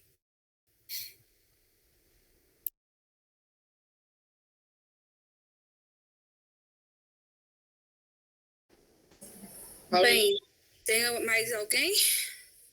Acho que tem mais um, José Alberto. Tem o Alberto. Aí eu respondo e a gente fecha, né? Eu faço aqui a minha saudação para a Érica, não é, para a Rejane, não é, para todos aqui presentes, para a Zélia, né, que fazia tempos que eu também não via a Zélia, não é, bom revê-los, a Zoélia, a Enilma, não é, todos que estão aqui presentes. Eu vi que a Flávia saiu aqui também, ao Paulo. E assim, Érica, olha, a sua fala fez isso, né? Provocou aqui uma porção de gente e vai provocar muito mais ainda, né? Tem muita gente que está aí calado, mas tá provocada, né?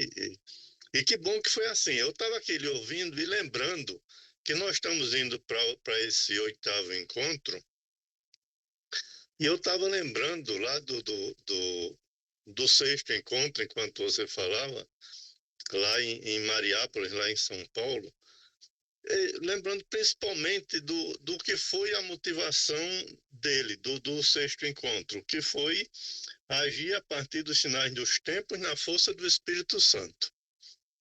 Isso está muito vivo nesse 8º encontro.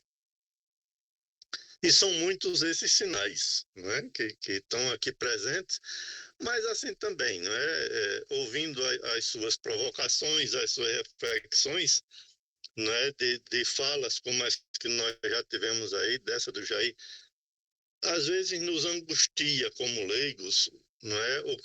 O tanto de obrigações que nós temos, o tanto de atividades que estão nos pedindo presentes, e a gente vai olhando assim, às vezes a gente quer que todo mundo seja igual e todo mundo vá trabalhar igual, mas, ora, se a gente vai pensando assim, nós tínhamos os discípulos de João Batista, nós tínhamos os discípulos de Jesus, que eram discípulos que pensavam diferentes, que agiam diferentes.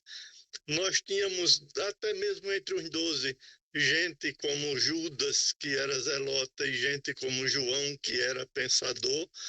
Não é? Nós somos assim, o povo de Deus é assim. Não é? Nós temos bispos, e aí na fala do Jair eu estava aqui lembrando, ora, nós temos bispos como tivemos aí mesmo em Olinda e Recife. Nós temos bispos como Dom Helder, nós temos bispos como Dom José Sobrinho, né? E vamos ter sempre. O povo de Deus vai ter isso sempre e vai ser assim sempre.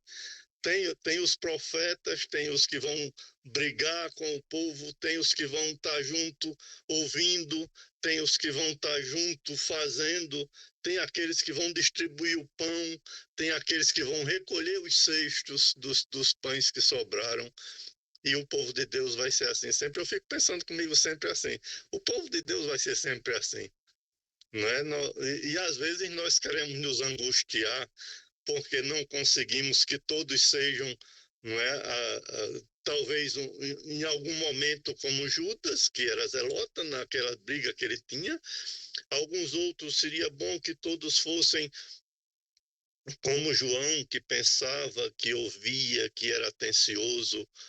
Mas a gente tem de pensar assim também que, ora, Jesus consertou tanta coisa, mas ele disse para Zaqueu assim, olha, você fez errado, você conserte. E tem horas que nós somos assim, tem horas que nós não pensamos que nós fazemos errado e que às vezes nós é que vamos ter de consertar, porque ele está esperando que a gente conserte. E vai estar do nosso lado como estava do lado de Zaqueu. Não é? Aquele que tirava de todo mundo e que depois vai se consertar. Nós não sabemos até onde ele se consertou, porque a história não diz até onde ele se consertou, não. Também. Não diz se ele começou a devolver aquele dinheiro que ele disse que ia devolver e depois parou na metade. A gente não sabe. É assim o povo de Deus, mas ele era povo de Deus também. Né? Tem aquele que vai pegar o burrinho, né? E tem aquele que vai forrar o burrinho, mas no final tem aquele que queria que entrasse no palácio junto com ele, e que pena que não entrou, ele ficou o tempo todo. Ora, mas nós temos de ir para entrar no palácio, para tomar o palácio, e aí não foi. E vamos lembrar também assim, né? Às vezes nós pensamos nesses milhões de pessoas, e eu estava aqui pensando também. Toda vez que se juntaram multidões, Jesus falou para elas e saiu de perto delas, e saiu de dentro delas. Nós estamos chegando no domingo de Ramos, e foi assim no domingo de Ramos. Ele juntou aquela multidão toda, mas depois saiu de perto, porque eu não sei até onde é bom que tenha essa multidão toda hora, e assim, e nós não vamos conseguir que essa multidão tenha um só pensamento e siga um só caminho. né? Foram essas, Érica, as provocações que me vieram assim também. Assim, teve outra coisa também que eu ouvi, não é? Quando você estava falando e ouvi bem a história da sinodalidade, eu vi aqui, eu estava mexendo aqui, você estava falando da sinodalidade e teve uma coisa que deixa eu ver se eu encontro ele aqui. Você dizia que a sinodalidade se opõe à visão clericalizada da igreja. E aí nós leigos, aí também eu estava pensando nisso também. Nós temos de pensar muito nisso e cuidar muito disso, porque se essa sinodalidade se opõe, se nós leigos não cuidarmos dessa oposição à clericalidade, essa sinodalidade ela vai ser uma forte aliada do clericalismo. Nós temos de pensar muito nisso também, porque a sinodalidade hoje está assim uma força muito grande, né? Uma motivação muito grande com essa palavra sinodalidade para nós, mas se nós não cuidarmos bem dela, ela vai ser uma forte aliada do clericalismo. Muito bem. E vamos em frente. É muita coisa para a gente conversar, mas eu vou parando por aqui também, porque você precisa fazer os seus comentários aí. Tá? Um grande abraço e parabéns pela sua apresentação. E um grande abraço a todos. E vamos em frente aqui nesse 8º encontro. Então, obrigada ao Regional pelo convite, a confiança, né? Espero ter colaborado, tá, Rejane? Né? Então, assim, não sei se vou... Como eu disse, eu gosto de provocar, né? Se eu deixar uma sementinha de inquietações, eu já fico feliz com isso. Porque, na verdade, como eu disse bem no início, não vou trazer respostas, mas vocês que vão responder a partir do chão que vocês pisam. Então, vocês conhecem a realidade de vocês, assim como eu estou buscando conhecer a minha. Mas aí eu lembro aqui do Jair, né, que falou, como jovem, as inquietações crescentes, e agora vem a fala do seu José, e a gente vai fazendo o seguinte. Primeiro, é muito sério quando ele diz assim, né, as pessoas realmente têm medo, não atuam, mas eu vou dizer que a falta de atuação do cristão leigo se dá pela falta de formação e conhecimento da potencialidade da sua vocação. Não estou aqui dizendo que a gente vai ter que brigar por status, não é isso. Não é uma briga de status nem de poder. Pelo contrário, é uma luta para que cada um haja conforme seus dons, carismas e ministérios, como diz a palavra. Então, eu, na minha paróquia, tenho que atuar como leiga que sou, como cristã leiga que sou. O meu pároco atua como sacerdote, como ele é, como religioso. E dentro dessa atuação, nós temos que encontrar, como o senhor já colocou, né? Temos que encontrar o ponto que nos interliga. E o ponto que nos interliga é o batismo, a missão confiada a cada um, e automaticamente o ponto que nos interliga é a vontade e a necessidade de levar a alegria do Evangelho. Esse é um dos pontos.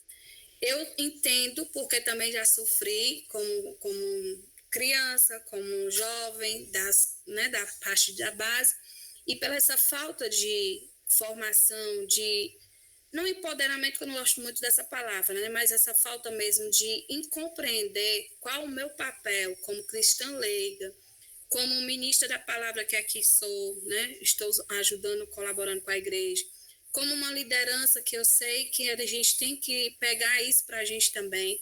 Aí eu me lembro muito da fala de um dos que foram meus formadores na época jovem. Ele disse: nunca diga ou nunca recuse aquilo que Deus te deu. Ou seja, se Deus te deu um dom, se Deus te deu um carisma, se Deus te deu essa ação, que você possa agir com ela. Então, eu digo que a igreja e os cristãos leigos tem que ser audaciosos. Se uma porta fechou da igreja, a igreja tem outras portas. Se você não está conseguindo evangelizar por esse lado, evangelize pelo outro. E aí o documento 105 e o próprio evangelho vai dizer, nós temos que ser sal da terra e luz do mundo. Se eu não estou conseguindo evangelizar dentro da estrutura da esfera eclesial, faça seu papel de evangelização na sociedade e no mundo. Então, assim, são muitas portas e como o senhor Roberto, a gente não vai conseguir responder tudo, mas eu quero deixar inquietações, principalmente no meu coração, como saiu hoje, né? Várias inquietações. E que a gente possa estar se perguntando onde nós estamos, como nós estamos e o que nós estamos fazendo. Outra questão também, realmente nós estamos aqui, muitos de nós somos em várias coisas, né? Pastorais, movimentos, serviço e tal. Mas também ter tempo para si. Se encontrar com Deus, se encontrar com o amado, né? Como diz, para que você possa levar. Aí eu vou trazer novamente, assim, a referência. Por exemplo, do Evangelho de domingo, da mulher adúltera. Ela tocou em Jesus. Jesus percebeu esse toque também, né? Porque ela tocou Jesus no sentido de como as pessoas apresentavam ela a ele. E o toque de Jesus foi o quê? Como ele se sentiu tocado? Ele se sentiu tocado por tudo que ela poderia ter passado e pela nova vida que ela teria. Então vejamos qual é a transformação que Jesus faz na nossa vida. De ser condenada a um apedrejamento para uma vida plena. Então, nesse sentido, eu quero trazer assim, essa referência para nós. Novamente, como nós estamos nos apresentando em nossas paróquias e como nós estamos deixando também que os nossos irmãos sejam representados. E outra coisa que a gente tem que ter muito cuidado, quem nós estamos querendo anunciar. Corremos o risco de querer anunciar nós mesmos, nas nossas ações ministeriais e pastorais ou no nosso grupo, e esquecemos que quem tem que ser anunciado é o Cristo. Somos apenas instrumento. Então, a grande discussão dos próprios discípulos, um grande momento dos discípulos que eles foram chamar a atenção de Jesus, é quando eles discutiam entre eles quem era o maior entre eles. Então, Jesus vai e diz, né, se quiser ser o maior, seja o primeiro a servir. Então, nesse contexto, eu queria só trazer para vocês, não sou boa de voz, mas queria trazer como reflexão essa canção que chama muito a atenção para mim e que possa dar respostas e provocações para vocês. Me chamastes para caminhar na vida contigo, decidi para sempre seguir-te, não voltar atrás. Me puseste uma brasa no peito e uma flecha na alma. É difícil agora viver sem lembrar-me de ti. Te amarei, Senhor, te amarei, Senhor. Eu só encontro a paz e alegria bem perto de ti. Te amarei, Senhor, te amarei, Senhor. Eu só encontro a paz e alegria bem perto de ti. Eu pensei muitas vezes calar e não dar nem resposta. Eu pensei na fuga, esconder-me longe de ti. Mas tua força venceu e afinal eu fiquei seduzido. É difícil agora viver sem saudades de ti. Aí ele parte. Oh Jesus, não me deixe jamais caminhar solitário, pois conheces a minha fraqueza e o meu coração. Vem ensina a viver-me na tua vida, na tua presença, no amor dos irmãos, na alegria, na paz, na união. Podemos cantar juntos aí, mesmo com o microfone desligado.